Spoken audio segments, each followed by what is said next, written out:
بسم اللہ الرحمن الرحیم۔ السلام علیکم ورحمۃ اللہ وبرکاتہ۔ آج میں آپ کو اپنی سوتن کی کہانی سنانے جا رہی ہوں، اور یہ سوتن ہر گھر میں موجود ہے اور اس سے ہر عورت پریشان ہے۔ لیکن کہانی سنانے سے پہلے آپ سے گزارش ہے کہ آپ میرے چینل ہمنا وائس کو ضرور سبسکرائب کریں اور ساتھ دیے گئے بیل آئیکن کو بھی لازمی کلک کریں۔ شادی سے پہلے میں نے اپنے رشتہ داروں میں کافی باتیں سنی تھیں کہ شادی کے بعد لڑکی کو بن سنور کر رہنا چاہیے تاکہ اس کے شوہر کا دھیان کسی دوسری عورت پر نہ پڑے۔ اگر شوہر کو شادی کے بعد اپنی بیوی کا رویہ یا حسن پسند نہ آئے تو صرف تھوڑی دیر کی بات ہوتی ہے، آدمی کو جیسے ہی دوسری عورت اچھی لگنے لگتی ہے وہ فوراً ہی اسے اپنی بیوی بنا کر گھر لے آتا ہے، اور پہلی بیوی کے بعد جب دوسری بیوی گھر آ جائے تو شوہر پہلی بیوی کی نسبت دوسری پر زیادہ دھیان دیتا ہے اور وہ پہلی بیوی کی سوتن بن جاتی ہے۔ میرے بھی گھر والوں کا یہی کہنا تھا، لیکن یہاں پر تو بات ہی الگ تھی۔ ضروری نہیں کہ سوتن کوئی خوبصورت شکل والی حسین و جمیل لڑکی ہوتی ہے۔ ان لوگوں کو کیا پتا کہ چیزوں کی شکل میں بھی سوتن گھر آ جاتی ہے۔ سوتن تو ایک ایسی منحوس چیز ہے جو بس دل کو بھا دے تو دل کا کوئی اور ٹھکانہ نہیں رہتا۔ چھوٹا سا قد، تقریباً 7 انچ، اور رنگ ایسے جیسے کالے توے جیسا، ہر وقت بس ٹی ٹی ٹو ٹو کرتے رہنا، ہر سوال پر جواب ایسے دینا جیسے پہلے سے ہی تیار بیٹھا ہو۔ ٹی وی کے ریموٹ جتنا ہی تقریباً سائز ہوگا، عجیب سا کالا رنگ اور شوخ رنگ کے عجیب و غریب سٹیکر لگے ہوئے ہیں۔ یہ حال ہے میرے شوہر کے موبائل کا۔ اس منحوس موبائل نے میری شادی کے بعد ہونے والی خوشیاں اور رشتہ داروں میں ہونے والی دعوتوں کا مزہ کرکرا کر دیا ہے۔ نئی نئی شادی ہو تو انسان کی 100 خواہشات ہوتی ہیں، لیکن اس گندے کالے کلوٹے موبائل نے ہماری خوشیوں پر پانی پھیر کر رکھ دیا ہے۔ اب آپ خود سوچیں، نئی نویلی دلہن جو اپنے شادی کے جوڑے میں اپنے شوہر کے ساتھ پہلی مرتبہ باہر سیر کرنے آئی ہو اور وہ اکیلی جوتی کی ٹھک ٹھک کی آواز سن کر چل رہی ہو، دلہن کو ایسا لگے جیسے وہ اپنے دلہے کے ساتھ نہیں بلکہ اکیلی گھر سے سیر کرنے نکلی ہو، کیونکہ دلہا موصوف تو اپنے موبائل کے ساتھ مصروف ہے۔ موبائل کوئی اتنا خاص بھی نہیں تھا، کافی پرانا ہو چکا تھا، اس پر لگے سٹیکر بھی خراب ہو چکے تھے، لیکن میرے شوہر کا دن بدن موبائل سے لگاؤ زیادہ ہوتا چلا جا رہا تھا۔ وہ مجھ پر غور نہ کرتے، کبھی مجھے دیکھ کر تعریف نہ کرتے، لیکن موبائل اگر ہاتھ سے گر کر بیڈ یا زمین پر گر جاتا تو اس پر بہت اداس ہو جاتے اور عجیب سا منہ بھی بنا لیتے۔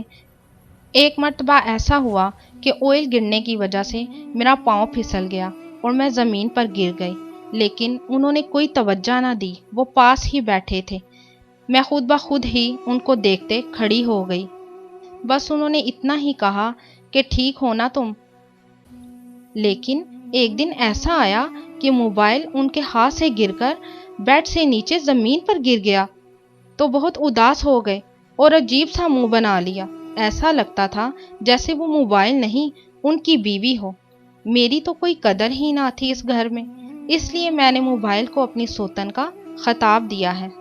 میری امی کہتی تھیں کہ سانولے رنگ کی لڑکیاں جیسے کہ عام بادامی رنگ ہوتا ہے، اگر سرخی پاؤڈر لگا کر نہ جائیں تو 2-4 دن یا 1 ہفتہ ہی لگتا ہے کہ شوہر کو چھوڑنے میں دیر نہیں لگتی، لیکن ایسی تو کوئی بات ہی نہ تھی۔ میں اپنا زیادہ سے زیادہ خیال رکھتی تھی اور ہمیشہ بن سنور کر ہی شوہر کے سامنے جاتی تھی، اور شوہر کے سامنے کبھی بھی سرخی پاؤڈر لگائے بغیر نہیں جاتی تھی۔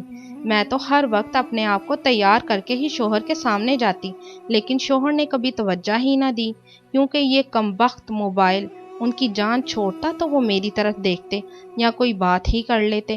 اتنے گندے اور گرے پڑے موبائل نے نہ جانے کیا جادو کیا تھا کہ میرے شوہر کے دل میں اس کے علاوہ اور کوئی تھا ہی نہیں۔ بڑی بڑی خوبصورت عورتیں یا ان کے چہرے دل میں چھپ جاتے ہیں، مگر میرے شوہر کے دل کے کسی کونے میں دوسری عورت تو کیا میں خود نہ گھر کر سکی۔ اس کی وجہ یہ موبائل تھا۔ बहरहाल दिन गुजरते गए और अल्लाह ने मुझे एक प्यारी सी बेटी से नवाजा। बेटी के आने से मेरे शोहर के कामों काज में मसरूफियत और ज़्यादा हो गई थी। वो बात तो आपने सुनी होगी, जब अल्लाह ताला कोई औलाद अता करता है तो उसका रिज़्क भी साथ देता है। लेकिन फिर भी काम में मसरूफियत के बावजूद मेरा शोहर घर आता, मेरी बेटी और मेरे पास थोड़ी देर बैठता और फिर थकन की वजह से सो जाता। लेकिन ये सिलसिला सिर्फ 6 या 7 दिन ही रहा होगा। फिर इसके बाद मेरा शोहर जब भी काम से घर आता तो फ़ोन कान के साथ लगा होता। मेरी बेटी और मेरे पास आकर बैठते भी, लेकिन मोबाइल में कुछ ना कुछ करते रहते। मैं जब भी कोई बात करती तो उसको अनसुना कर देता, लेकिन बाद में कहता कि तुमने कुछ कहा, तो फिर मैं चुप ही कर जाती। मैंने सोचा कि अब अल्लाह ताला ने बेटी अता की है, शायद मेरा शोहर बदल जाए, लेकिन ऐसा बिल्कुल ना हुआ। मेरा शोहर आज भी वैसा ही था। वो और उसका मोबाइल दोनों आज भी साथ साथ थे। अब तो मुझे पक्का यकीन हो गया था कि मेरा शोहर मुझसे नहीं बल्कि अपने मोबाइल से प्यार करता है। मेरी बेटी तकरीबन 4 माह की हो गई थी। जब भी मैं अपने शोहर को कोई भी चीज़ बाज़ार से लाने के लिए कहती तो आगे से जवाब यही मिलता, अच्छा अभी ला देता हूँ, और मोबाइल में ही लगे रहते।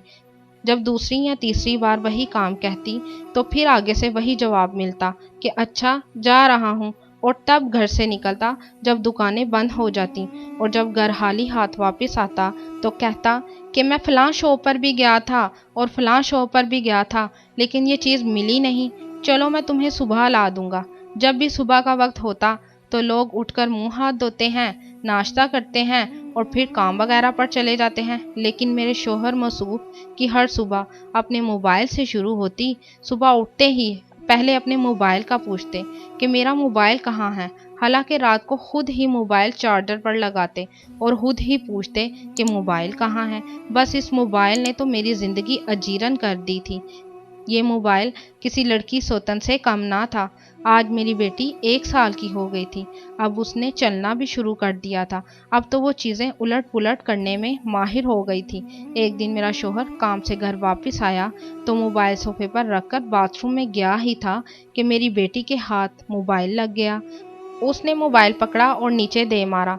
मोबाइल का गिरना था कि मेरे शोहर की चीख निकल गई। ऐसी चीख निकली जैसे मोबाइल नहीं, वो खुद गिर पड़े और बाथरूम से बाहर आते ही मुझे डांटना शुरू कर दिया कि तुम्हें नज़र नहीं आ रहा, तुम इसके हाथ से पकड़ नहीं सकती, वो देखो उसने क्या किया है, मोबाइल ज़मीन पर फेंक दिया है। तो मैं बोली, तो क्या हुआ, ये बच्ची है, उसको क्या पता कि कौन सी चीज़ ज़मीन पर फेंकनी है और कौन सी नहीं। तो मेरे शौहर ने मेरी बेटी के मुंह पर थप्पड़ दे मारा। थप्पड़ का मारना ही था कि मेरी बेटी का सर बेड से लगा और वो ज़मीन पर गिर गई और खून निकलना शुरू हो गया। उसे देखकर मेरा शौहर एकदम से परेशान हो गया, उसके रंग उड़ गए। हम फ़ौरन उसे हॉस्पिटल लेकर गए। हॉस्पिटल में 2-3 दिन लग गए और मेरी बेटी के सर पे टांके भी लगे। डॉक्टर ने कहा कि ये बहुत सीरियस मैटर है। बेड की नोक लगने की वजह से इसको बहुत ज़्यादा कमज़ोरी हो गई है। फिर 2-3 दिन बाद हम घर वापस लौट आए और घर में भी 2-3 दिन बहुत अफसोसनाक गुजरे। फिर आहिस्ता आहिस्ता सब ठीक हो गया। मेरा शौहर शादी के तकरीबन काफ़ी देर बाद इस मेरी बेटी के सदमे की वजह से मेरे पास और मेरी बेटी के पास आकर बैठा। मेरी बेटी को प्यार करने लगा। अब मुझे उनकी आंखों में अपनी अहमियत नज़र आ रही थी और मुझसे माजरत की कि मैं आइंदा चीज़ों को नहीं, अपनी बेटी को और तुम्हें अहमियत दूंगा। अब वो मुझे और मेरी बेटी को बाहर भी लेकर जाने लगे। हर चीज़ वक्त पर घर में आती, सब कुछ ठीक हो गया। सच कहते हैं, दिल आए तो गद्दी पर भी आ जाता है। ये तो फिर मोबाइल था जिससे रंग बिरंगे लोगों से बात की जाती है, चैट की जाती है, मैसेज किए जाते हैं, एक दूसरे को सेल्फी सेंड की जाती है। ये मोबाइल बहुत ख़तरनाक चीज़ है। इस मोबाइल ने काफ़ी घर ख़राब और बर्बाद किए हैं। ये मोबाइल इंसान को अपने खून के रिश्तों से दूर कर देता है। इस मोबाइल से इंसान अपनों पर यकीन करना छोड़ देता है। आजकल इसका मिसयूज़ ज़्यादा हो रहा है। इस मोबाइल के फ़ायदे भी हैं। पल भर में कोई भी खबर दूसरों तक पहुंच जाती है। दूर मुल्कों में बैठे अपने बहन भाइयों से इंसान बात कर सकता है, उनके हाल दरियाफ्त कर सकता है। लेकिन आजकल इस मोबाइल का मिसयूज़ ज़्यादा हो रहा है। اللہ کا شکر ہے کہ میرے شوہر نے اس بیہودہ موبائل جیسی چیز کو چھوڑا اور مجھے اور میری بیٹی کو اہمیت دی۔ اب آپ بتائیے، کیا آپ کے گھر میں بھی یہ سب چل رہا ہے؟ کمنٹ میں ضرور بتائیے گا۔